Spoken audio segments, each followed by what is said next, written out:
All right, and we welcome you back off the bench. Justin Kinner, Jacob Tissett, Elliot Rearing with you here, rolling on a Tuesday.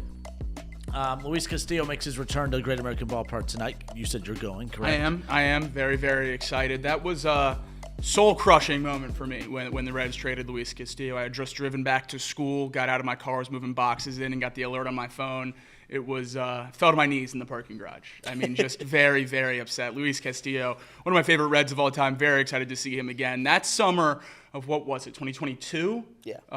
That was one of the most lucrative single bets of any season ever, Luis Castillo over on strikeouts. He was such a dominant pitcher that summer. Great memories here in Cincinnati. Obviously, the All-Star appearance out in L.A. The year before. And, yeah, it was certainly painful when they moved on from him, but it looks like the trade was going all right for a while, and now who knows? But certainly got ace value for Tyler Mahle, so it all comes out in the wash. Do you think that Noelvi Marte will get the start tonight? I will be wearing my Noelvi Marte jersey either way. Noelvi Marte, Edwin Arroyo, Levi Stout, and Andrew Moore were traded for Luis Castillo. And I remember when it happened, I wasn't too upset. I was upset in the fact that it had to be done. When you trade one of your favorite players, it's not a fun time. But the fact of the matter was the Reds weren't going to pay that guy $22, $25, whatever $1 million to be a Cincinnati Red. And to be quite honest, during that stretch, you could have argued, had we known what we knew, or had we known what we know now, we would have kept him, I think. But no, but obviously you didn't. You can't look back at it with hindsight. So I think the trade made sense at the time. You got a lot of good prospects. Two of them I think are going to work out. Two of them didn't work out. But I think that if you had to give me a bet right now, will Noelvi or Edwin Arroyo have a successful Major League Baseball career? I'd say yeah.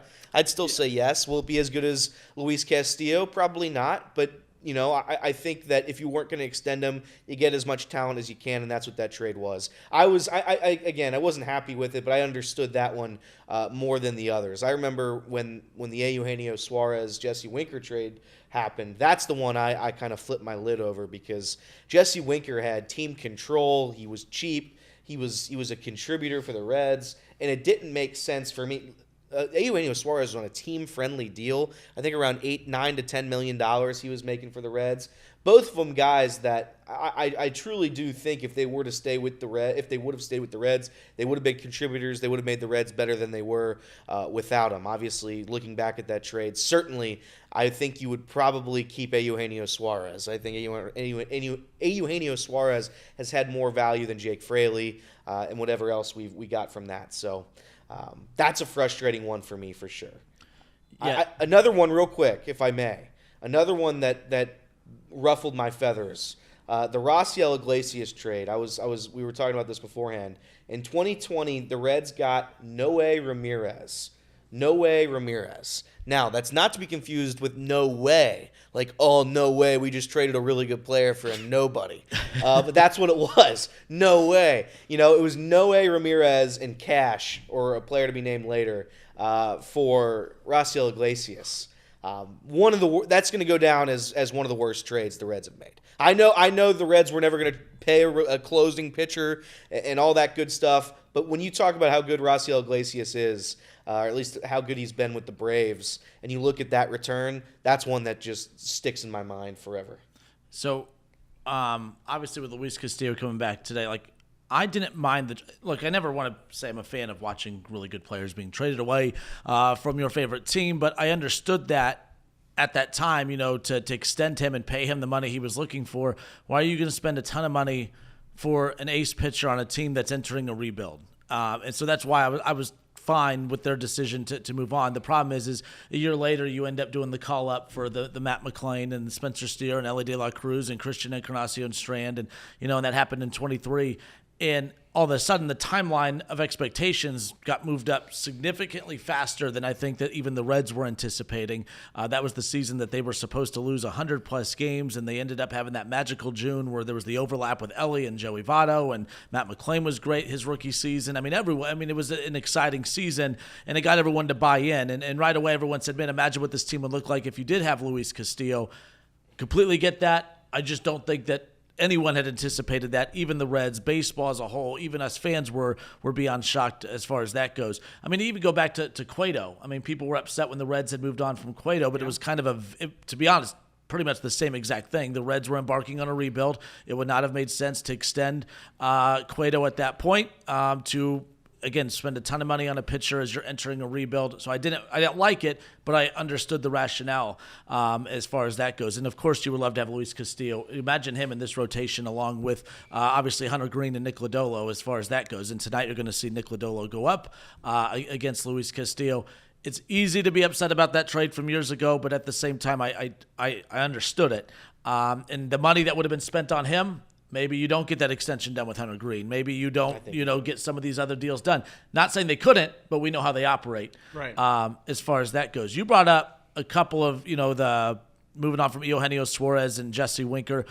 The Reds got beat up. That was the overlap, too, of the where are you going to go comments, because that was kind of the final straw that really frustrated some Reds fans because we were anticipating them making some moves in the offseason. You still had Sonny Gray at the time. You were waiting to see what was going to happen. You move on from Sonny Gray. You'd moved on from Luis Castillo, and then all of a sudden you're moving on from Suarez and you're moving on from Winker. Everyone was pissed off, and then you get the where are you going to go. You have ownership basically challenging the fans, like, what are you upset about? And besides, if you are upset, where are you going to go? We're the only show in town type of mentality. The Reds, I don't think we talked about the Suarez deal not too long ago. I didn't mind that one either, only because I don't think they overreacted to how poor he was playing at the time. I mean, that was a stretch where he had, I can't remember what season it was, where he had the 30-plus home runs. Guy was unbelievable. And then next season, his production dipped tremendously. And then that 2023 season, he was just non-existent. Yeah. I didn't mind that they moved on from Eugenio Suárez. The Winker deal, too.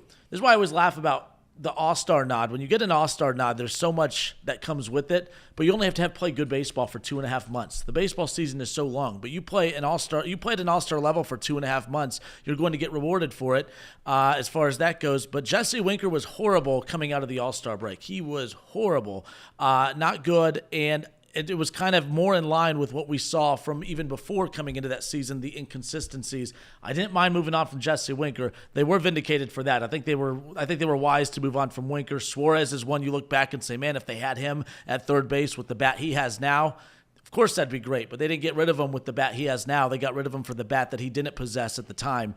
But yeah, all of those played major roles in the Reds' rebuild over the last couple of years, no doubt. To be honest, the Suarez that the Reds moved off of would fit pretty perfectly in this lineup today. I was going to say. He hit 198. He had an OBP at 286. I mean, that would fit right in the sweet spot today. Obviously, he's rebounded very, very nicely in Arizona, and he's put together some really great seasons, hitting for some serious power, and that would certainly be a nice thing to have. I still think the best case for the Reds in terms of being competitive wouldn't be having this version of Eugenio Suárez at third base. It would be having, I think Jeimer Candelario's ceiling is probably a little higher if you got the player you paid for. Certainly doesn't look like we're going to, but the routes they went, certainly adding Noelvi Marte. He was a very highly touted prospect at third base coming up. So I think even though that does hurt now looking at the lineup, the version they moved off of, I feel like they replaced third base, or at least tried to, as long as you're grading the process and not the results as much as we can.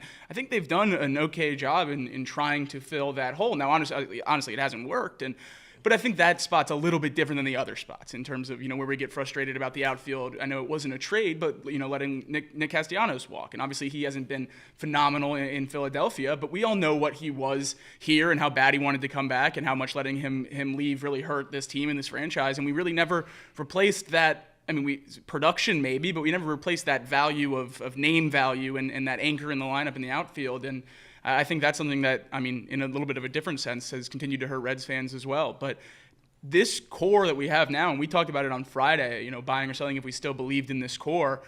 If you do or if you don't, I still think this puts you in a better spot than, any position the Reds have been in really the recent memory. We can argue about 2012 and the early 2010s for sure. That's certainly close, but this feels like, one of the better spots they've been in a long time, and that's not possible without moving on from some of these guys that, hurt so bad to move on from at a given time. All right, off the bench, presented by UDF, Justin Kinner, Jacob Tissett, Elliot Rearing with you here. But no, with as many players as the Reds have moved on from, obviously Luis Castillo, is it safe to say over the last 15 years, you think back to both rebuilds, is he the best player that the Reds have moved on from when it comes to these last two rebuilds? Is that safe to say? I think so. I don't think there's another name in question. He's the only All-Star, right? There's Aroldis Well, Chapman. Winker was Not after us. I mean, I would say yeah. Luis Castillo is the best. I mean, Aroldis Chapman, they didn't have a choice at the time. They had to do it, and I don't think that he has been as good. I guess he has, man. No, I guess he's pretty damn good. I guess not. I mean, certainly not right now. Yeah. But I mean, there was a window after the Reds where he was still throwing the best or second best closer in baseball. Yeah, he was throwing in ALCSs. So maybe it's probably between Chapman and Castillo. You brought up Iglesias a little bit ago. Obviously, I wouldn't put him above Luis Castillo and others, but Rocio Iglesias was another one. The point is, Probably put him second. there's a lot of players the Reds moved on from that everyone lost their minds over, but like they waited too long to move on from some names in that first rebuild. But I don't think anyone, as much as we love Jay Bruce, no one watched Jay Bruce post Reds and thought, man, if only we had him back on this roster. No one watched Todd Frazier post Reds and thought, oh man, if only he was back here. Brandon Phillips, same thing. I don't think there's been a single Red outside of Luis Castillo, Chapman, and Iglesias, as we've just talked about.